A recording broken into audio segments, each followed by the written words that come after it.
Hello friends, physics study point R and A S में आप लोगों का वेलकम है। आज हम फिजिक्स इंटर फिजिक्स के पार्ट वन के इम्पोर्टेंट जो मोस्ट टॉपिक है बोर्ड परीक्षा के लिए बहुत ही ज़्यादा इम्पोर्टेंट है, उनके लिए कवर करेंगे। ठीक है, समय बहुत कम बचा है और काम बहुत ज़्यादा है, इसलिए जो इम्पोर्टेंट टॉपिक है केवल उन्हीं के लिए कवर करेंगे। देखिए, सबसे पहले क्या होता है, आप लोगों के लिए किरचॉफ के नियम याद कर लेना। किरचॉफ के नियम बहुत ज़्यादा बोर्ड परीक्षा के लिए इम्पोर्टेंट है। फिर व्हीट स्टोन सेतु है।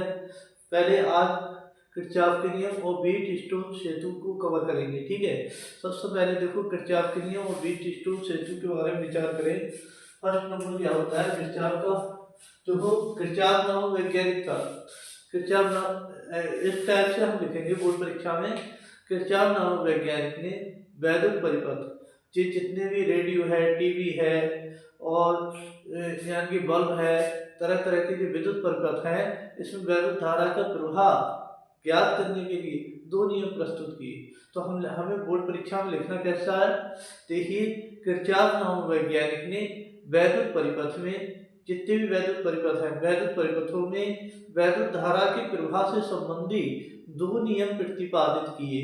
फर्स्ट नियम क्या है, ये देखो, समझो इसे।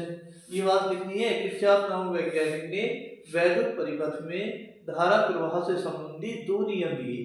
ठीक है, क्या होते हैं, प्रथम नियम हमारा होता है, प्रथम नियम किरचॉफ का प्रथम नियम।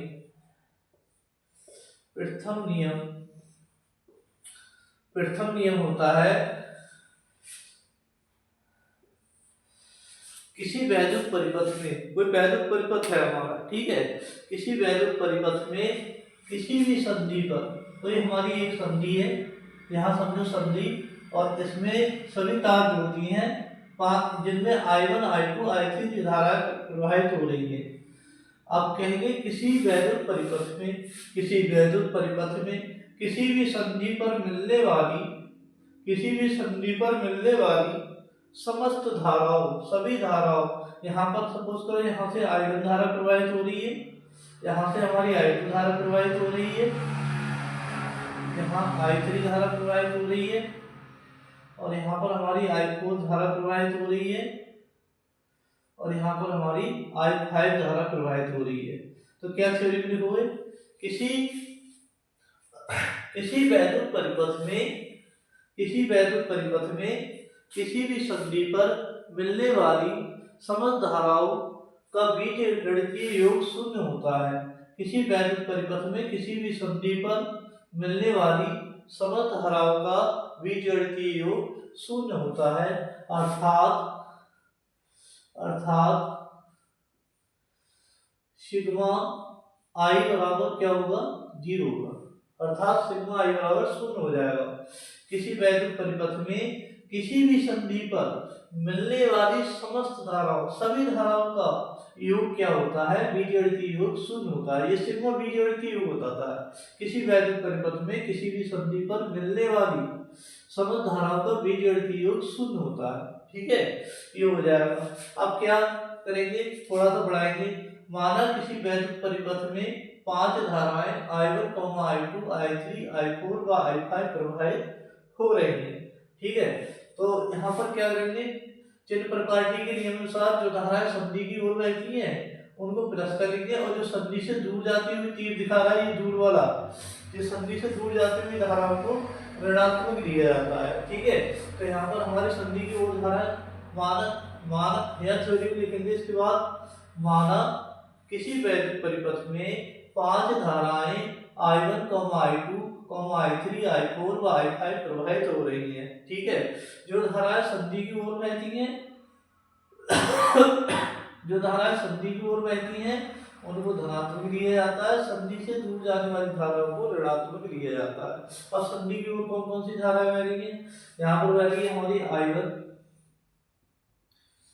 प्लस I2, अब ये संधि से दूर जा रही है तो इसको माइनस करेंगे, I3 संधि की ओर बह रही है I4 संधि से दूर जा रही है तो माइनस का I5। ठीक है, यहाँ पर हम लगा देंगे 0। ठीक है, शून्य लगा देंगे, बराबर शून्य होता है। अब देखो माइनस का है तो वो दूर ले जाओ, यहाँ पर हो जाए I1 plus I2 plus I4। अब जो माइनस वाले इधर ले जाएंगे I3 प्लस I5। ठीक है, इससे क्या सिद्ध हुआ, संधि की ओर बहने वाली धाराओं का, संधि की ओर बहने वाली धाराओं का बीजगणितीय योग, बीजगणितीय योग संधि से दूर जाने वाली धाराओं के योग के बराबर होता है, इसलिए इसे संधि का नियम भी कहते हैं। यहाँ पर इसके नीचे लिखेंगे संधि से, यहाँ लिखना है संधि से दूर, संधि की ओर बहने वाली धाराओं का योग, संधि की ओर बहने वाली धाराओं का योग संधि से दूर जाने वाली धाराओं के योग के बराबर होता है। ठीक है, इसलिए इसे संधि का नियम भी कहते हैं। एक बार और इसे समझा देते हैं दोबारा से।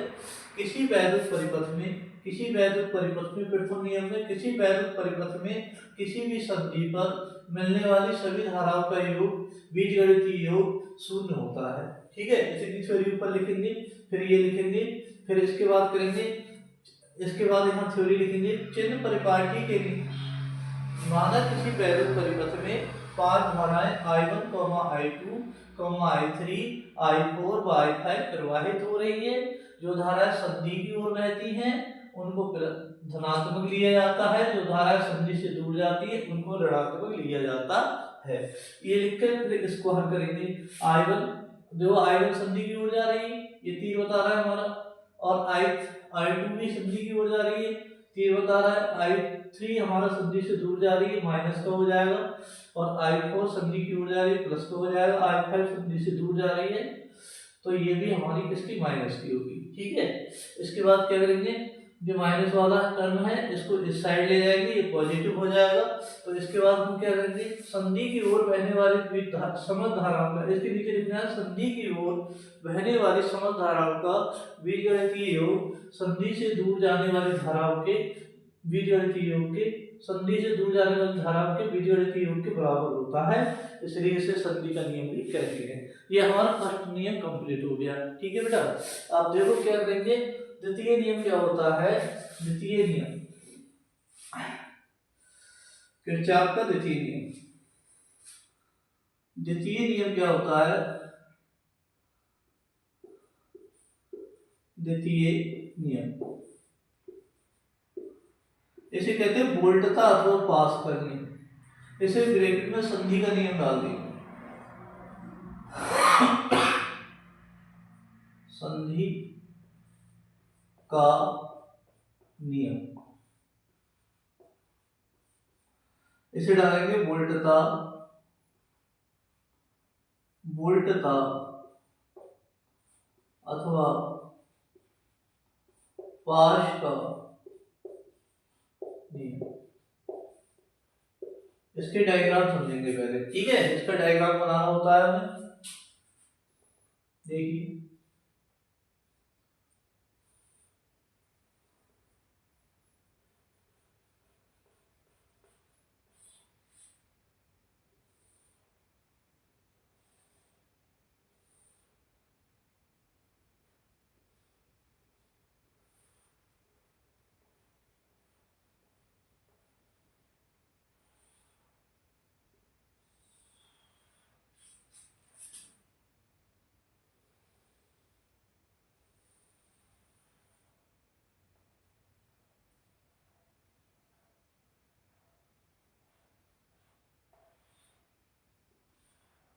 ये इसका डायग्राम, और यहाँ पर 3 प्रतिरोध लेंगे, R1, R2, R3, और यहाँ पर क्या करेंगे, यहाँ सेल E1 और E2, 3 प्रतिरोध, 2 सेल E1 व E2।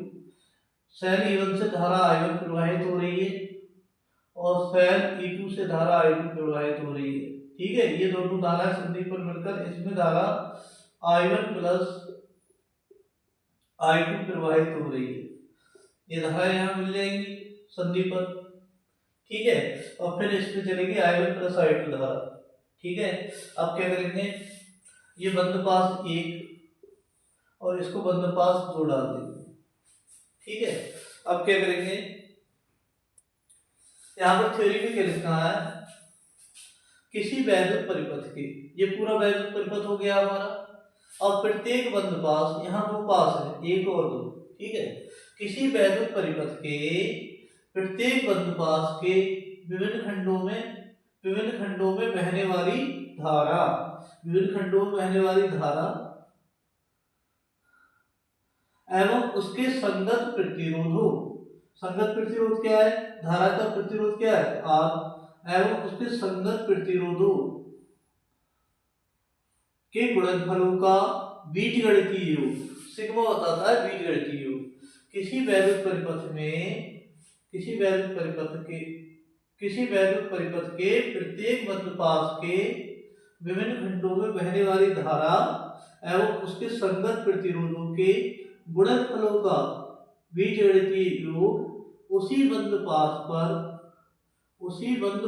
पर लगने वाले समस्त वैद्युत वाहक बलों, ये वैद्युत वाहक बल है, ठीक है, समस्त वैद्युत वाहक बलों के बीजगणितीय योग के बराबर होता है, ठीक है। क्या लिखेंगे, किसी, थोड़ा नियम इसको समझना पड़ेगा ठीक प्रकार से, ठीक है। यहाँ पर क्या करते हैं, किसी वैद्युत परिपथ के प्रत्येक बंद पास का मतलब है एक बंद पास की बात करें, प्रत्येक बंद पास के विभिन्न खंडों में बहने वाली धारा एवं संगत प्रतिरोधों के गुणनफलों, यानी गुणा में है, गुणनफलों का बीजगणितीय योग, सिग्मा कहते हैं बीजगणितीय योग उसी बंद पास पर लगने वाले समस्त वैद्युत वाहक बलों के बीजगणितीय योग के बराबर होता है, ठीक है।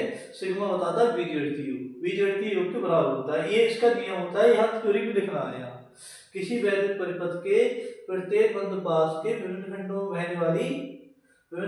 बहने वाली धारा और उसके प्रतिरोधों, R प्रतिरोध होता है, उसके प्रतिरोधों के गुणनफलों का बीजगणितीय योग उस बंद पास पर लगने वाले समस्त वैद्युत वाहक बलों के बीजगणितीय योग के बराबर होता है, ठीक है। ये हो गया हमारा कंक्रीट नियम। इसके बाद क्या करेंगे, इसके बाद यहाँ पे लिखेंगे, इसमें दो बंद पास 1 व 2 है, इसमें दो बंद पास 1 व 2 लिए गए हैं, तीन प्रतिरोध R1, R2 व R3 लिए गए हैं, दो वैद्युत वाहक बल E1 व E2 लिए गए हैं, ठीक है। इसके बाद प्रतिरोध R1 में I1 धारा प्रवाहित हो रही है, प्रतिरोध R2 में I2 धारा प्रवाहित हो रही है, यहाँ थ्योरी में लिखना है I2 धारा प्रवाहित हो रही है, तथा प्रतिरोध R3 में I1 प्लस I2 वैद्युत धारा प्रवाहित हो रही है, ठीक है। इसके बाद क्या करेंगे, यहाँ लिखेंगे, यहाँ पर क्या लिखना है थ्योरी में, एक बार और दोबारा से देखेंगे, इस परिपथ में दो बंद पास 1 व 2 लिए गए हैं, तीन प्रतिरोध R1, R2 व R3 लिए गए हैं, दो सेल E1 व E2 लगे हैं, ठीक है। प्रतिरोध R1 में I1 धारा प्रवाहित हो रही है, प्रतिरोध R2 में I2 धारा प्रवाहित हो रही है, प्रतिरोध R3 में I1 प्लस I2 वैद्युत धारा प्रवाहित हो रही है, ठीक है। इसके बाद क्या करेंगे बेटा, इसके बाद हम करेंगे बंद पास 1 में, बंद पास एक में किरचॉफ का द्वितीय नियम लगाने पर, किरचॉफ का द्वितीय नियम लगाने पर, द्वितीय नियम लगाने पर देखिए कैसे लगाते हैं, इसको समझेंगे बहुत ध्यान से, ठीक है। देखो इस टाइप से होती है धारा का मूवमेंट, इस बंद पास में ऐसे चलेगा धारा, ठीक है, और इस वाले बंद पास में ऐसे चलेगी धारा, इस टाइप से, ठीक है।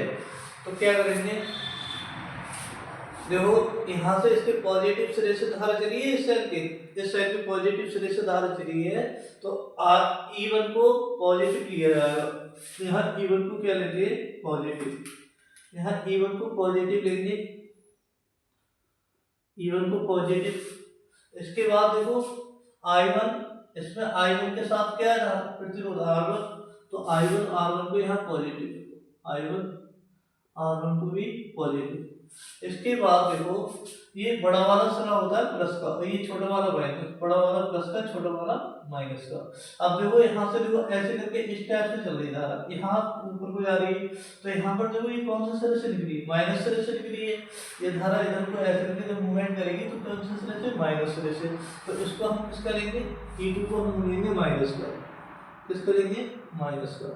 E2 को जब हम माइनस का लेंगे तो यहाँ पर देखो प्रतिरोध भी हम किस करेंगे, I2 और R2 भी हम जब माइनस से निकली है तो हम I2 और R2 भी यहाँ माइनस करेंगे, I2 R2 भी माइनस करेंगे, इसे समीकरण 1 डाल देंगे। ठीक है, इसके बाद क्या करेंगे, बंद पास 2 के लिए, इसको हल नहीं करना, बहुत सरल हो जाएगा। अब यहाँ लिखेंगे बंद पास 2 के लिए। अब बंद पास 2 के लिए क्या करेंगे, बंद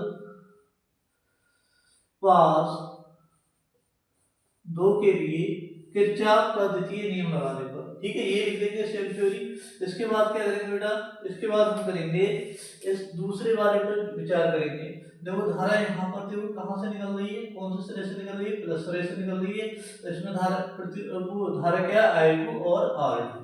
तो यहाँ पर हमारा हो जाएगा I2 R2 और यहाँ पर सेल हमारा क्या होगा, E2। देखो यहाँ तीसरा सेल तो लगा हुआ नहीं है, E1 E2 था लगा हुआ, यहाँ E3 नहीं है। तो ये हमारा कौन से सिरे से निकली धारा, प्लस के, तो ये प्लस ही माना जाएगा पूरा। ठीक है, तो हम प्लस का हो जाएगा हमारा। नीचे वाले में विचार करें, इसमें क्या चल रही है, I1 plus I2, I1 plus I2 और क्या हो जाएगा हमारा R3। और यहाँ पर हमारा शायद एक ही है E2, तो हमारा E2 ही रहेगा, समीकरण 2। अब यहाँ इसके नीचे थ्योरी लिखी जाती है, इसको हल नहीं करना होता है, थ्योरी लिखी जाएगी। यहाँ पर क्या लिखेंगे, समीकरण 1 व 2 को हल करके धारा I1 व I2 के मान ज्ञात किए जा सकते हैं।